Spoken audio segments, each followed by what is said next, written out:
मेरे मतलब बाइक है मेरे शौहर की, उसमें नंबर वंबर कुछ भी नहीं है। और जब हम लोग जा रहे थे तो रास्ते में ना पूरी फोर्स मतलब चेकिंग हो रही थी, लगी हुई थी।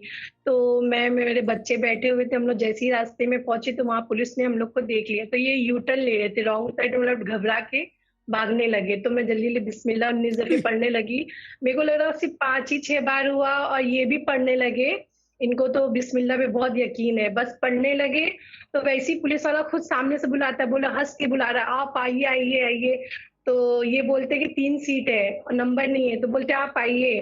तो जैसे ही हम लोग गए ना, तो वहां पे एक पुलिस वाला जो मेन ऑफिसर था वो बोलता है लाइट लगाओ लाइट लगाओ।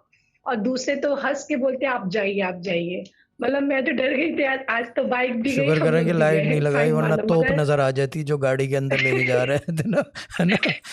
तोप। ठीक है बाजी, आप कौन सा कोई मतलब क्रिमिनल हो जो पुलिस से डरो। और एक देखिए बार हमारा ऐसा नहीं दोस्त हुआ था, हम लोग। पुलिस वाला, वो हमें कहता था कि क्या कहते हैं, जब हम कराची में रहते थे तो पुलिस की नाकाबंदी होती थी, ये होता था। तो हम जब जाते थे तलाशियां होती थी, मैंने कहा यार इधर से अवॉइड करते हैं, दूसरे दोस्त भी कहते थे उधर से अवॉइड कर लो, चौकी लगी हुई होगी, नाकाबंदी होगी। कह रहा है हम कोई चोर हैं कि पुलिस से डर है, चोर को डर लगता है पुलिस से। और जो आम शहरी होता है उसको हिफाजत सुकून महसूस होता है कि हाँ पुलिस खड़ी है, सो आई एम सेफ। ठीक है ना।